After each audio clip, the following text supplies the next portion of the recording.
Hello and welcome to this week fifth of the lectures on radio astronomy. This is the first lecture of week fifth, and we will be starting our discussion about radio telescopes. In the past, we have discussed about different kinds of antenna, so we'll continue in that direction for this particular lecture as well. If you remember, we discussed about different wire antennas to begin with. Like a simple dipole antenna. We even showed derivations of the dipole antenna's far field radiation pattern. We also defined different zones of radiation, starting from the near field reactive field zone to intermediate Fresnel zone, and also to the far field or the Fraunhofer zone. Simple antennas are like simple wire antennas, a dipole, a monopole, a Yagi-Uda. To begin with, here in Yagi-Uda was very popular antenna for the TV sets before the dish TV or similar came across. And so you can see the three directors, and this is the one is the feed over here, and the last one is the reflector. Okay, these are still used for certain purposes like the ST radar facilities. They uses the similar Yagi-Uda antennas. Now, we also mentioned that earlier that in order to, because a single dipole is restricted to the particular wavelength, so the bandwidth of the antenna remains restricted.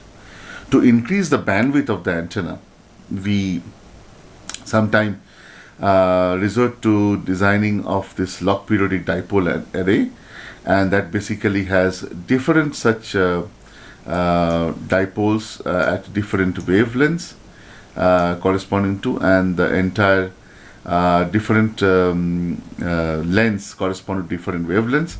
So the largest one is corresponding to the shortest frequency, that's the lowest frequency, and the smallest one corresponds to the highest frequency. So that defines kind of the band within which LPDAs work. They're very popular antennas, and a version of LPDA is also used as a part of the SK1 low design. We will see later on. So aperture antenna is the next kind.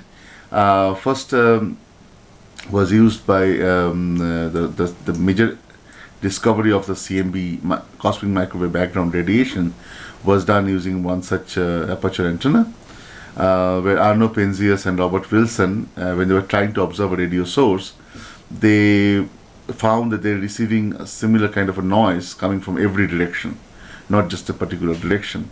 And that's how they kind of hinted in the discovery of CMB microwave background radiation, which kind of gave an evidence for the Big Bang theory.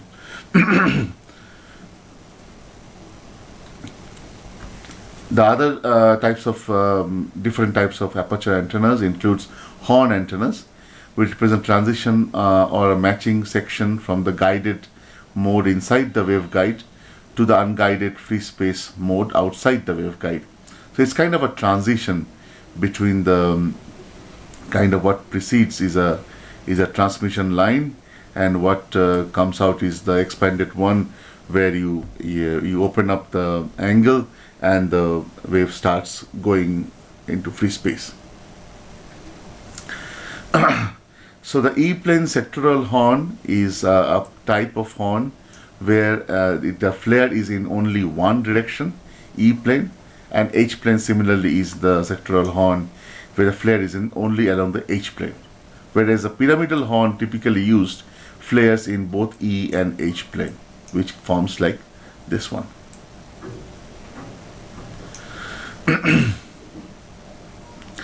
We have a particular another variance of this pyramidal horn, where you can use the conical horn, where instead of this rectangular flaring, you can have a conical flaring, and that defines a conical horn. In relation to the radio astronomy, instead of focusing on how the antenna will radiate and work, we are more interested to know about how the power pattern looked like, or what is the half power beam width to resolve the sources.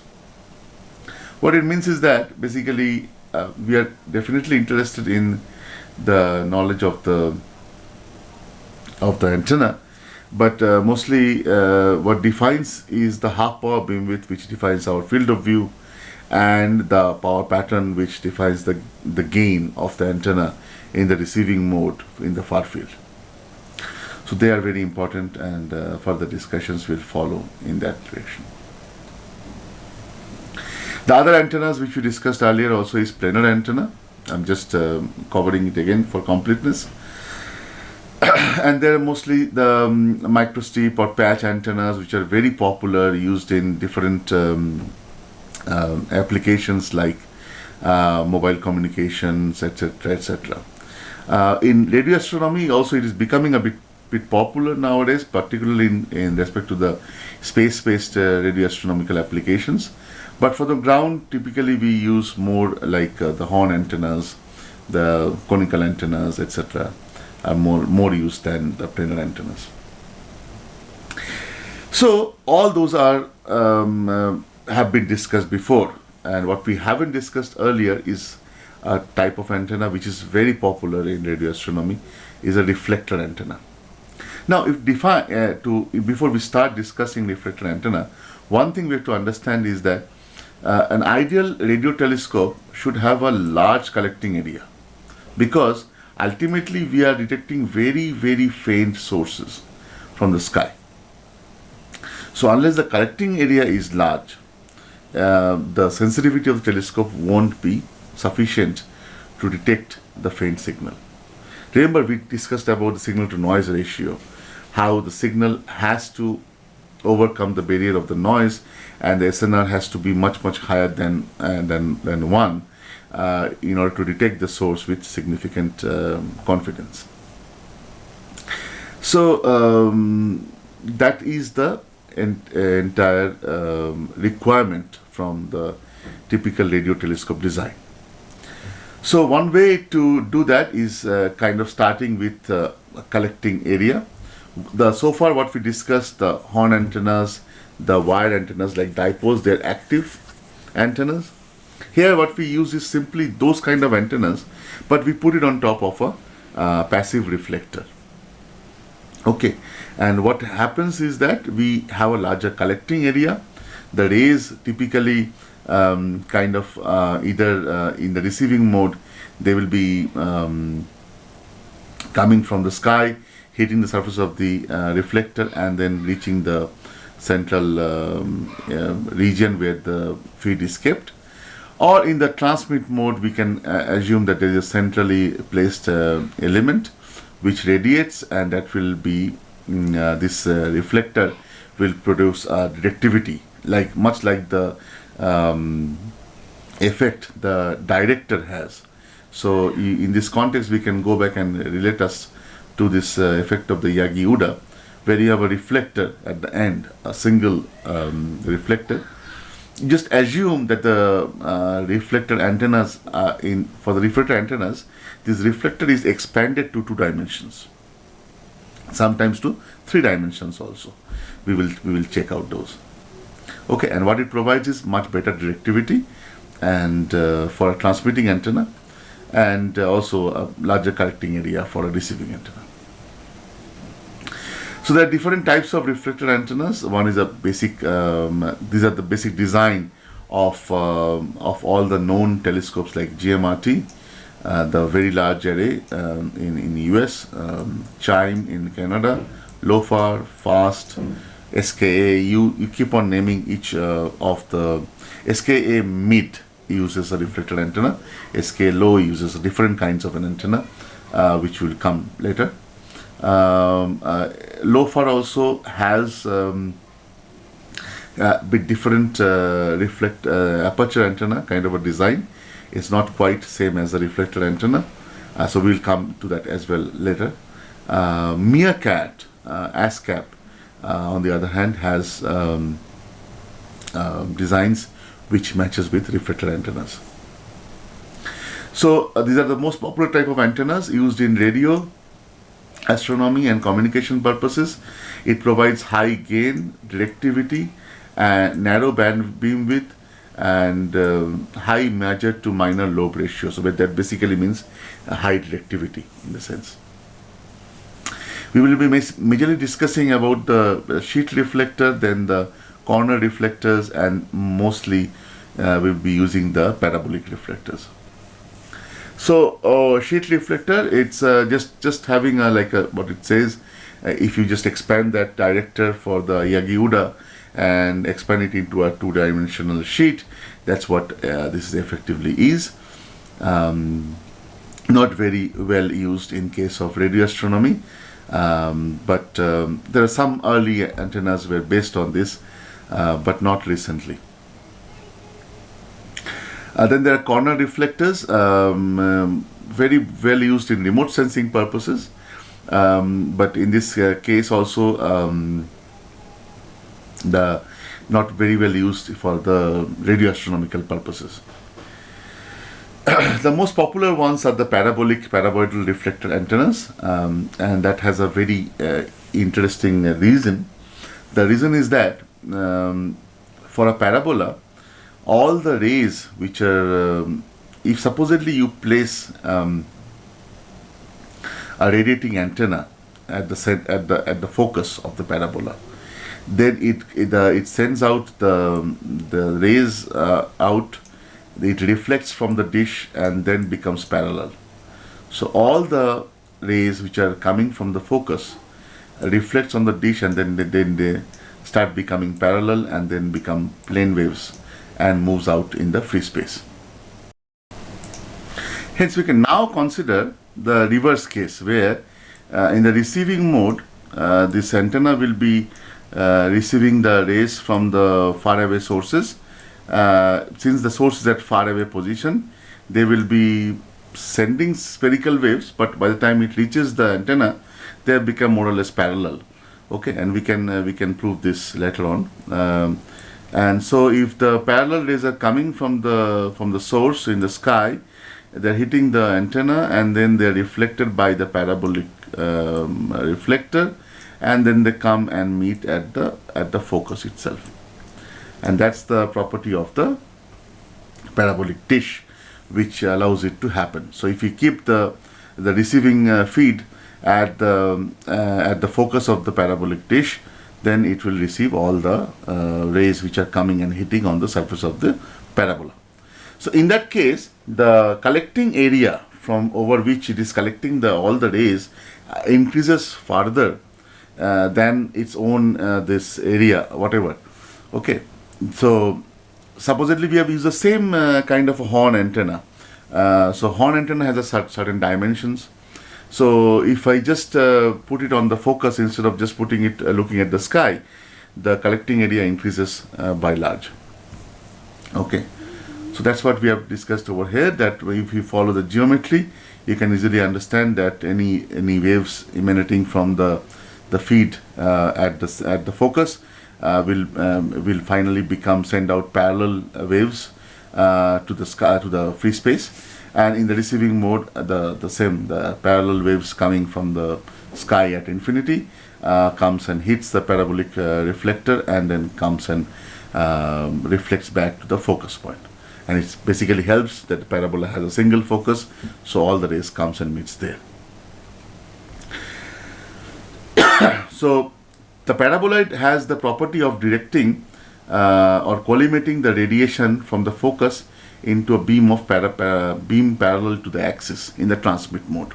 In the reverse mode, it collimates the entire parallel waves coming from the sky, and that reflects on the parabolic dish and then comes and meets at the focus itself. We elaborate the case of the receiving mode for the parabolic reflector antenna. So here you can see that there is this the diagram over here shows that the plane waves are coming from the sky, and since the source is a distant source, so they can be assumed to be at infinity. So even though the source is emanating spherical waves, by the time it is coming and reaching the neighborhood of the antenna kept at infinity, the waves become parallel to each other, or plane waves. Now the idea is that if you have a parabola, then The say for the on-axis point, which contains the focal point and the vertex, the rays will come like this, hits the reflector, and then finally coming back to the focal point. Okay, for that particular case, the total path length is f plus h for on-axis reflection. So you can let me draw it again to explain it better. So you can basically, it just comes through the axis and again reflects back. Okay, I'm just trying to demarcate. So and meets. So the total length is f plus h. So h to begin with, if it is coming from the point of h at a height of h. Okay, and then it is coming and meeting, that goes to the height of f. So f plus h is the on-axis total path length. Now the same thing can happen for off-axis, where the waves comes, hits the reflector, and goes and meets at the focus. Let me try to draw it again. So for the off-axis case, it is coming, reflecting, and going and meeting toward the focus. Yeah, that's better. And this is given by this right hand side, and then if they both have to be equal, then it finally gives you the relationship of z equal to r squared over 4f, which is the equation of a parabola. So another important aspect of parabolic dishes is the f by d ratio, and that it in terms controls the gain of the antenna, the collecting area, the half power beamwidth, or the half power beamwidth of the far field radiation pattern, which also is equivalent to the field of view of the antenna itself. They all depend on this f by d ratio. So this is very important for design of a parabolic dish. So now we will start discussing about the radiation fields of the field antennas, particularly with the reflector antenna. So what appears is that the near field aperture field distribution is like a Fourier transform with the far field radiation pattern, and that's what we will going to discuss and establish. So consider a continuous current sheet or field distribution over an aperture, assuming a current or a field perpendicular to the page in the y direction, that is uniform with respect to y. The electric field at a distance r from the elemental aperture dx dy is given by dE is equal to minus j omega dAy, where Ay is the vector potential given as a function of the Jy, which is the current density. Okay, so the electric field dE is given in terms of this electric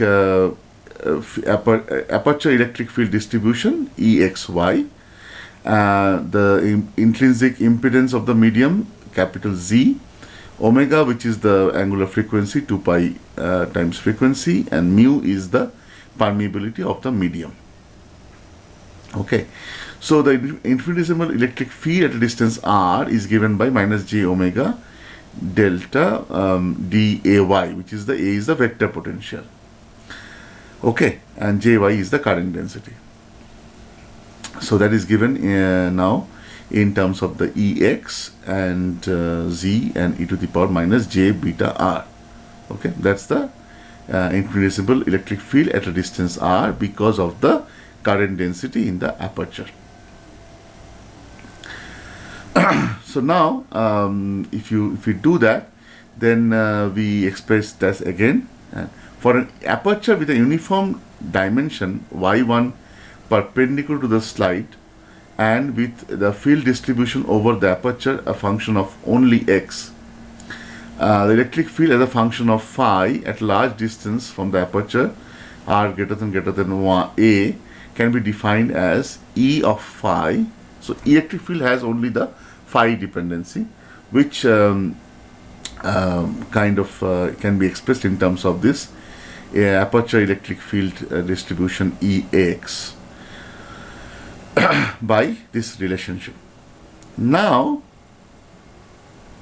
if we take a closer look at this expression, okay, we can easily use substitute the following: x lambda is equal to x over lambda, and then we can express E of sine theta phi is given as E of x lambda minus infinity to plus infinity. Now we can express minus infinity to plus infinity, but the electric field, the aperture electric field, is only going to be non-zero from minus a by 2 to plus a by 2. But however, we can definitely expand this to minus infinity to plus infinity, because the rest of the integral beyond minus a by 2 to plus a by 2 is 0. So we can write this expression to give the following expression, and they are nothing but just the Fourier transform pairs. So we can write the forward transform E of sine theta phi given in terms of E of x lambda, which is the aperture. So this is the aperture electric field distribution, and we can get the far field electric field pattern like this, and the reverse. So what appears is that the E of phi and the E of x are basically nothing but Fourier conjugate, Fourier pair. The electric field distribution or E sine theta phi or angular spectrum refers to the angular distribution of plane waves. If sine phi is less than equal to 1, the field distribution represents radiated power, and if sine phi is greater than 1, then it represents reactive or stored power. So finally we express this as a Fourier integral, and we can utilize this in later explanations to understand how does different aperture distributions give rise to different far field radiation patterns. So to start this with the first example is what is the electric field pattern of a uniformly illuminated one-dimensional aperture of width d at a wavelength lambda. So just to elaborate it further, so we have a aperture electric field distribution given by G of U, which is given over here, which is constant. It's a constant electric field distribution between the aperture area, which is minus d by 2 lambda to plus d by 2 lambda. So it's basically given by something like this. To represent it better, we can do the unitary function, which is a step function. So it is 0 outside this particular area of minus half to plus half. That's equal to 1, and outside this particular area of minus half to plus half, it is 0. Okay, so it's a unitary function. Hence, what we can write is, we can write the aperture electric field pattern in terms of this unitary function. So F is the far field electric field distribution, and the GU is the near field or the aperture electric field distribution. And so you can rewrite GU in terms of this unitary function, and that transforms the FL is equal to minus infinity to plus infinity. This unitary functions times e to the power minus I 2 pi LU. Okay. Of course, there is some scaling involved, but we assume that the constant basically is unit. So if I do this Fourier transform, finally you will end up being that the f of L is equal to a sinc function, which is nothing by sine pi L over pi L. That is given by this function. So electric field pattern at then becomes at the far field becomes f of theta is d over lambda sinc of theta d over lambda. The power pattern is just the square of that, so that becomes proportional to sinc square of L d over lambda, and it is shown by this graph over here. Okay, so we do it again once more. So a unitary function, so a distribution which is constant across the aperture, we take the constant value to be 1, an aperture to be minus d by 2 lambda to plus d by 2 lambda. Then the far field pattern is equal to just the Fourier transform of this. If I do the math, then we get a sinc function corresponding to the far field pattern, and if I do the square of the far field, then that gives you the power pattern in the far field. That is sinc square. So constant electric field distribution inside the aperture gives rise to sinc function for the electric field in the far field, and gives rise to a sinc square function for the power pattern. Let's see how it goes for the what we can do with that. So when we have done this, now next thing what we can do is we have this far field pattern, this sinc square function. So that is the power pattern in the far field.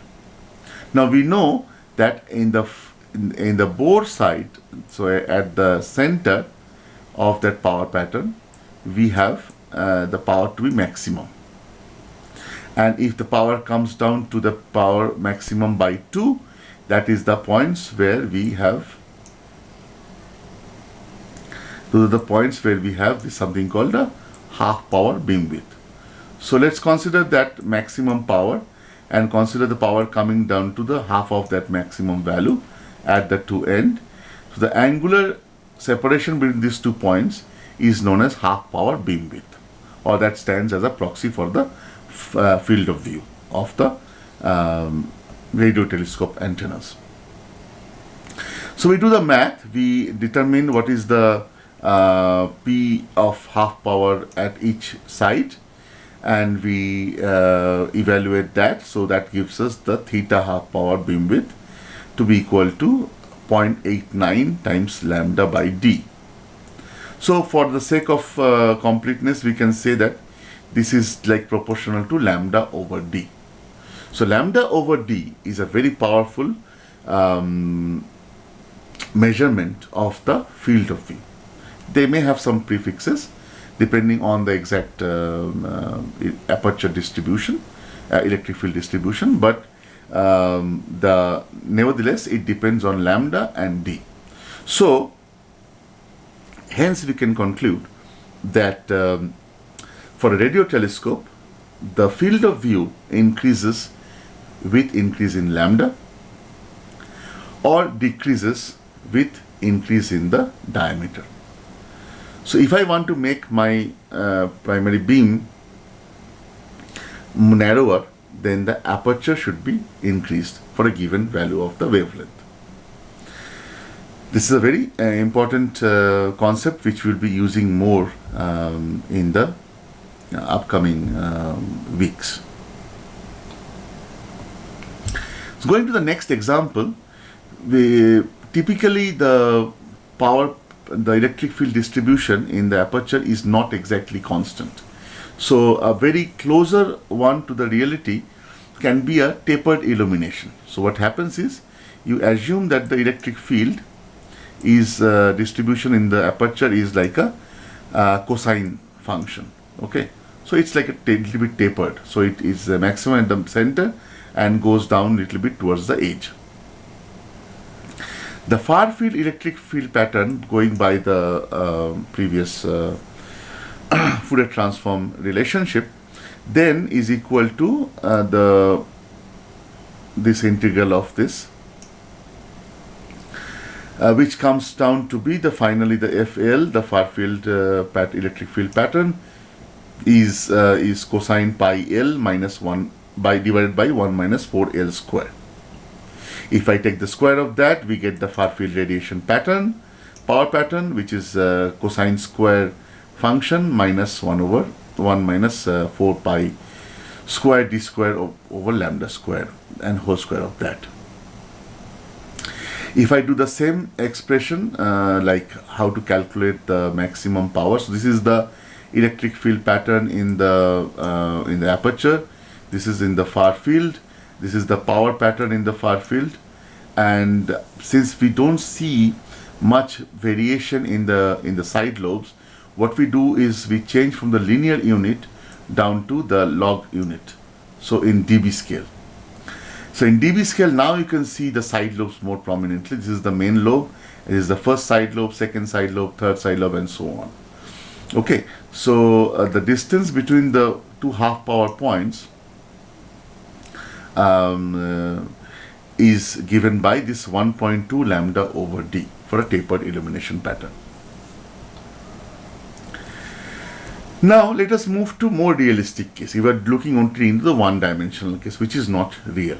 So for two-dimensional case now, you can have the far field radiation pattern denoted by this f of Lm, where Lm are generally direction cosines or angular coordinates, and you express the near field aperture in the dimensions in terms of u and v, which are just in terms of length, in physical length, but in terms of scaled by the wavelength. It's a very standard practice. So it is essentially, u is basically nothing but dx over lambda, and v is nothing but dy over lambda, where dy and dx are the two aperture dimensions in x and y directions. So then the far field is basically proportional to the sinc function along x and along y, just following the one-dimensional equivalence, and then the power pattern is given by this sinc square L dx over lambda and sinc square m dy over lambda. It's a very generalized form. Let's look at for a particular case of circular aperture. So for a circular aperture, we essentially have the aperture distribution function, the far field electric field pattern is related to the aperture illumination pattern with respect to this.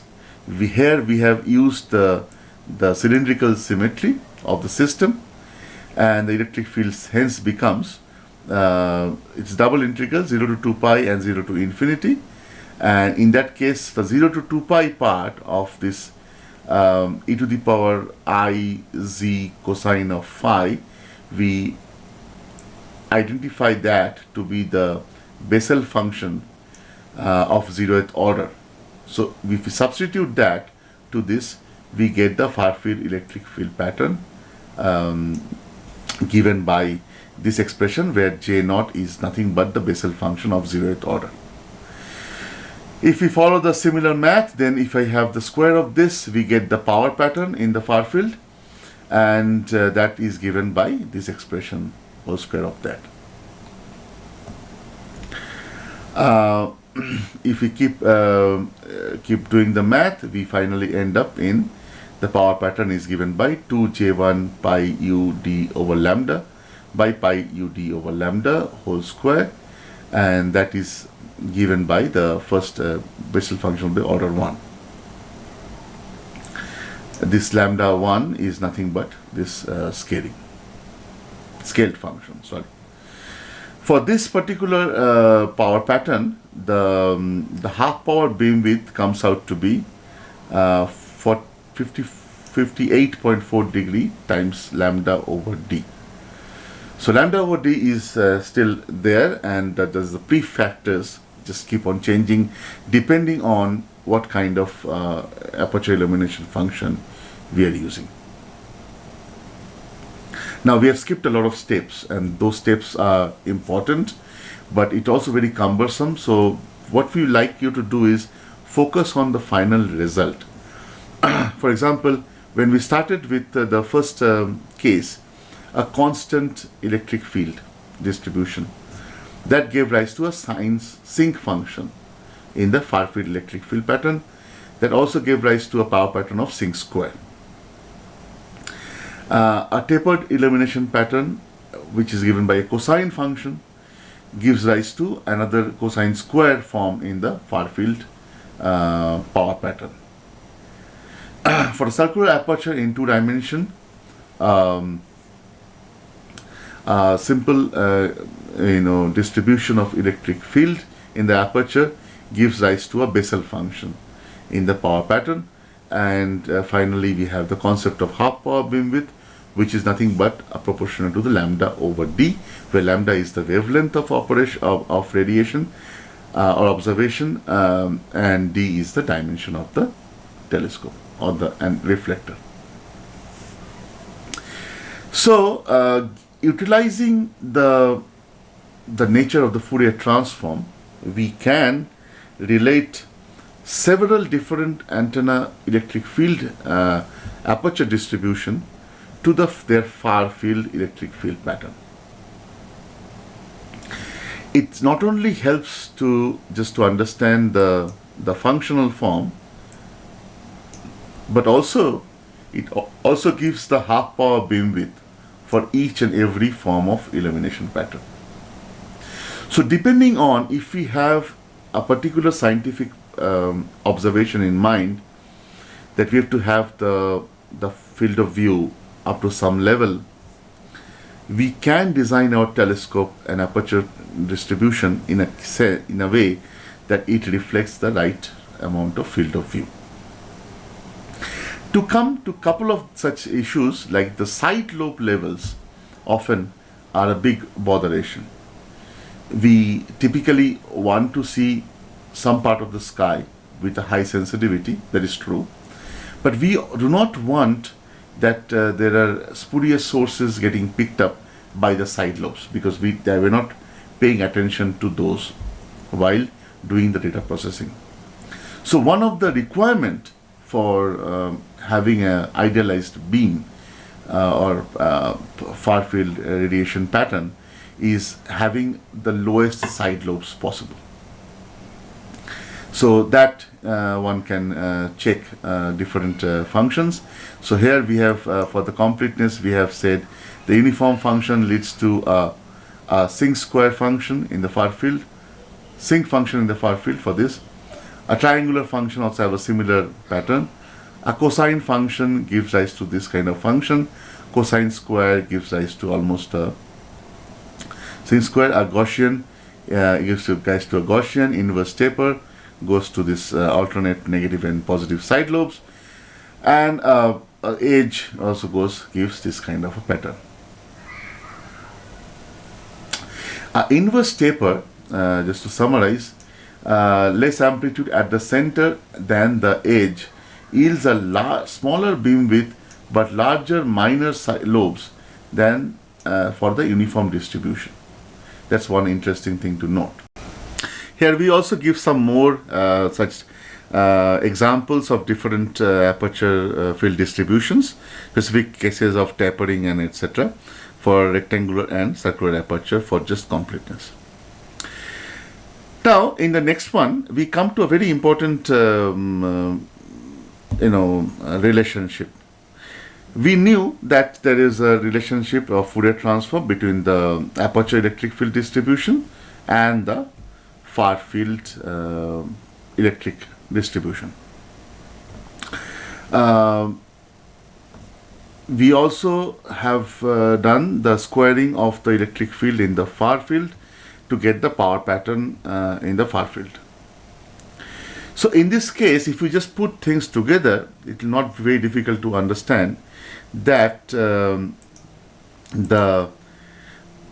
Fourier transform of the antenna power pattern is proportional to the complex autocorrelation function of the aperture distribution. So E x lambda minus x naught is a displaced aperture distribution, and E x lambda is the original distribution centered at 0.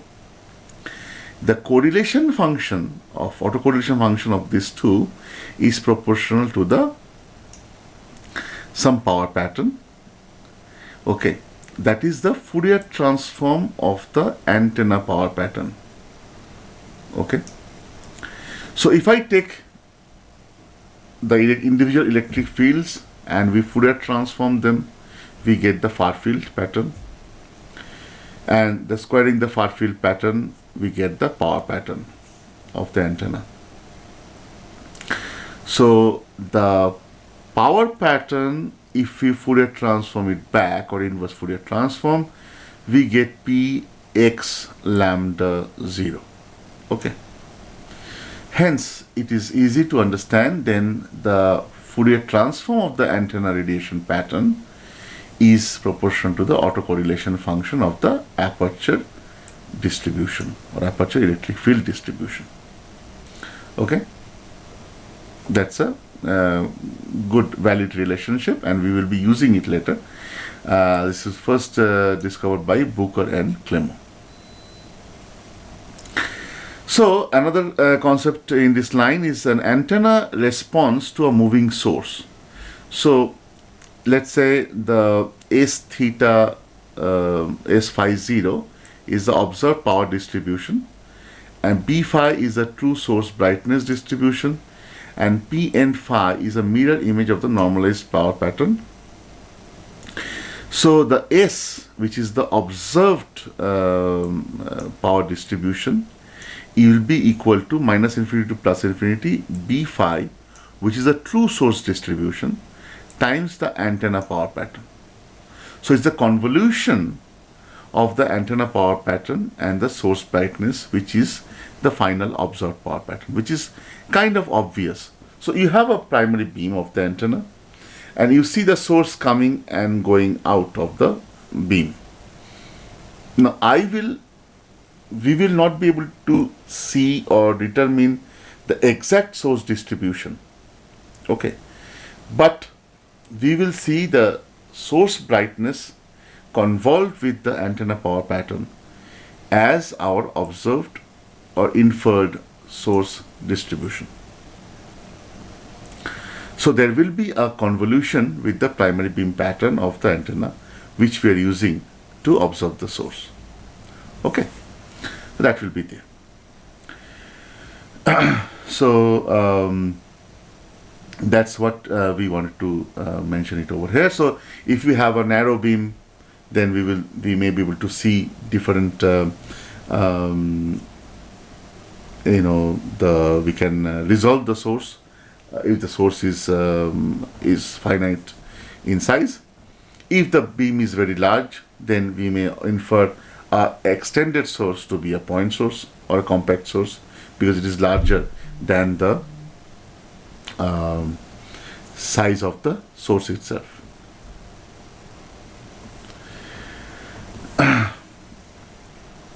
We also have, it depends on, we have various quantities, like the half power beamwidth is one factor which we discussed before.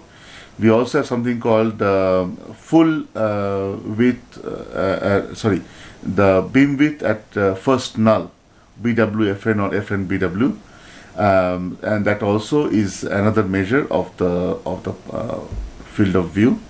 And so that can be characterized from the this final antenna power pattern.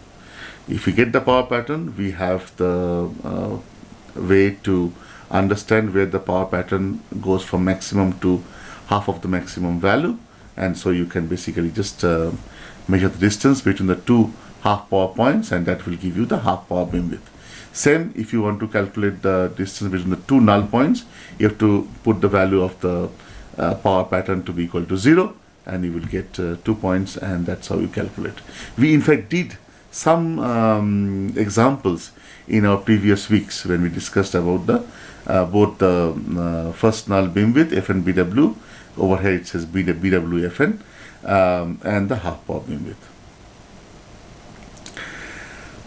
So it's just putting them in context. How do you calculate from a given normalized field pattern, which is given for that two-dimensional circular aperture? This is the closest to the actual reflector antennas. How do we calculate the BWFN? That is, you're basically showing that. So, having done that discussion about the relationship between the aperture distribution and the far field pattern and the far field power pattern of the antenna, it's important to look into a couple of basic structures of the radio telescope. So, the most popular, as we said, is a reflector dish, which gives more directivity because of the larger D. You have a smaller lambda by D for a given lambda, so the half power beam width becomes narrower, so you are able to resolve different sources in the along line of sight. Supposedly there is a star over here, I'm just trying to make one, and a star over here, it's a better one. So let's just say the star over here. I will only be able to differentiate between the two stars if my primary beam is smaller than the angular distance between these two stars. So to get more resolution, I need to lower the half power beam width, and so the larger D, as D goes increases, lambda by D for a given lambda goes down, and so that gives you higher resolution. That is one. Also, as D goes up, the effective area also goes up, so that helps in the collecting area to go large. So hence the reflector antennas are actually quite helpful for radio astronomical purposes. But apart from just the dish and the size of it, there are a few other important things. So we will see in the next following slides also. So first of all, it has to move in different direction. So typically it is an azimuth axis, so it is an azimuth rotation, and it has an elevation axis, so an elevation rotation along that. Typically most of the antennas are able to point in different parts of the sky, barring very low elevation sources because of physical constraints of the antenna itself.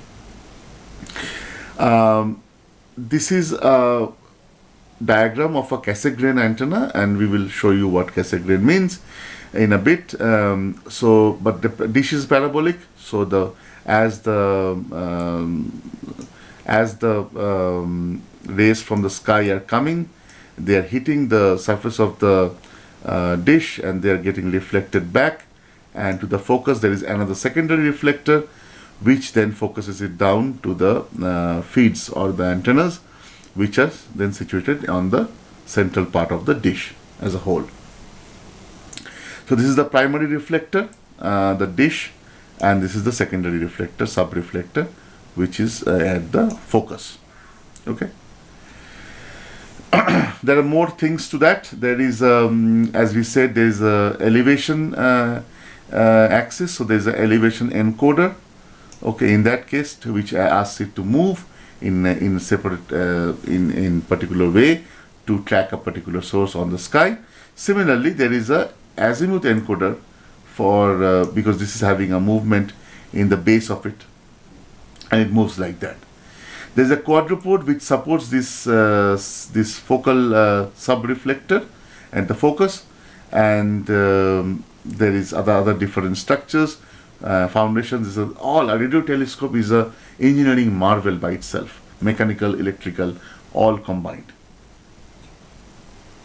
Yeah, this is a dish from a VLBA array, the very large baseline array in US, operated by NRO.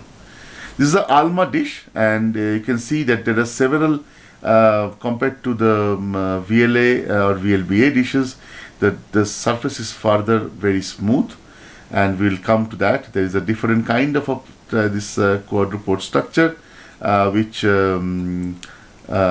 supports the center sub-reflector, and then all the necessary antenna, everything are located here in the this color is not very good. Let me just try some of the color. Yeah, so this is located, no, yeah, this is located here near the center hole, so all the antennas are kept inside. One of the reasons is that as you go to higher and higher frequency, the temperature of the ambient temperature to maintain for the receivers are very low, so they more or less they are cryo-cooled. So this cryo-cooling requires a lot of space, and that is only can be done inside the dish and not somewhere outside. That's one of the reasons why this design is like that way. And ALMA operates at a quite higher frequency, 100 gigahertz plus. This is a similar design of another reflector dish, a different kind. It's called Meerkat. It operates bats near 1 gigahertz, about 800 megahertz up to few gigahertz. Similarly, another antenna is called ASCAP in Western Australia. This is in South Africa, the Meerkat. And they do have different dishes. This is a quadrupode design, where this is something like an offset cassette and design, where the reflectors are somewhere here. We will show you one in the next detailed design aspects of this kind of dish in the next lecture. Yes, coming to a simple log periodic we discussed before. Yeah, this is also not an obsolete design. Radio telescopes do use it, particularly for SKA low or this kind of arrays. We use several such log periodic or variants of that. This is an inverted V. This is a LOFAR telescope at high band. They have this kind of biconical design, but in 2D only.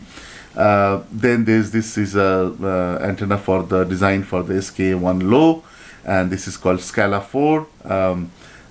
This is a very unique design, but this is ultimately the operating principles are similar to like the log periodic dipole antennas. This is a low band array. It's an inverted V kind of a shape, and this is the MWA tiles operating somewhere 100 megahertz to 200 megahertz. This design of the MWA are more or less similar in this, but there are different executions, so different characteristics. In addition to those different kinds of designs, different kinds of reflector antennas, we also have the mount, like the optical telescopes. Mount is also very important. So you have equatorial mount, and that is, they have some advantages and disadvantages, and you have an alt as azimuth elevation mount like we showed before. We haven't shown you a picture of our equatorial mount yet, but as we start interferometry, we will show you some pictures. The different types of reflector antenna also. There can be parabolic cylinders, the conventional paraboloid reflector fed by a point source, typically a waveguide horn. It generates a pencil beam by rotating the parabola about its axis. There can be cylindrical reflectors, It's used very commonly.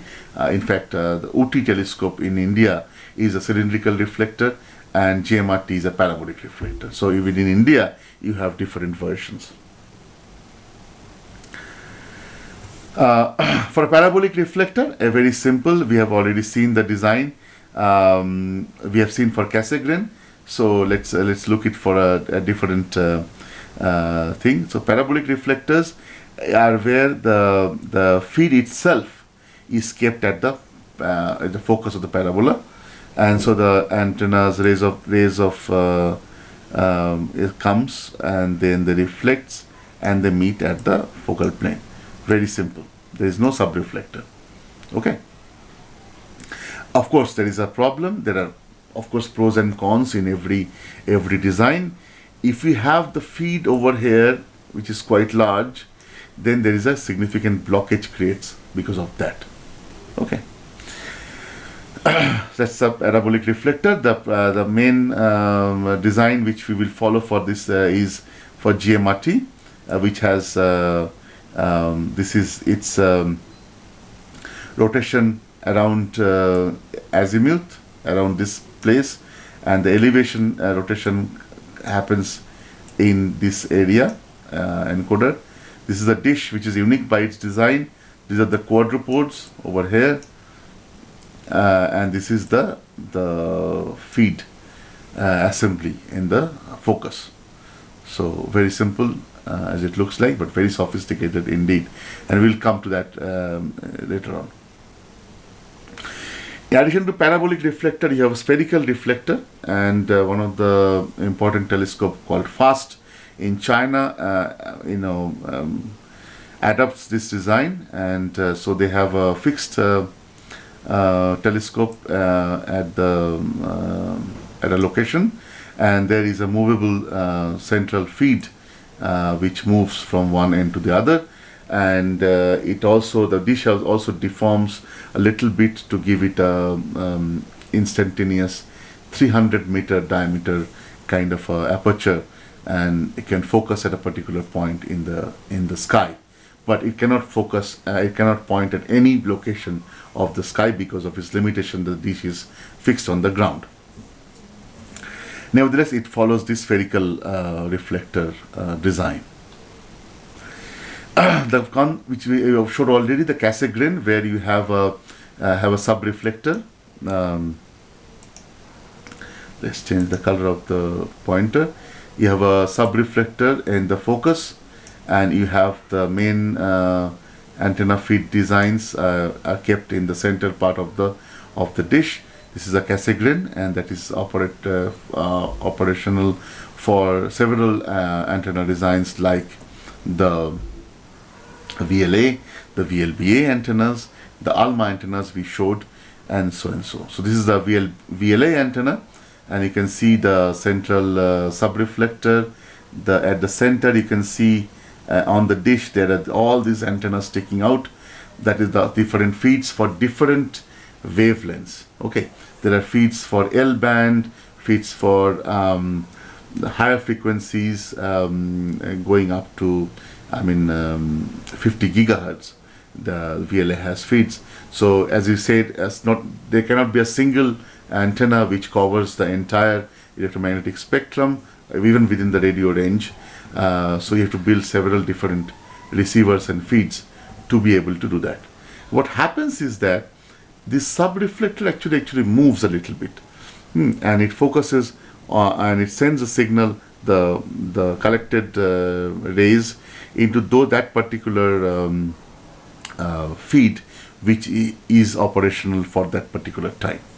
Suppose you are doing a L band observation, then it will focus on the L band. If you are doing something above L band, then it will focus on that particular antenna, and so on. Like the prime focus feeds, this also Cassegrain also creates a little bit of blockage.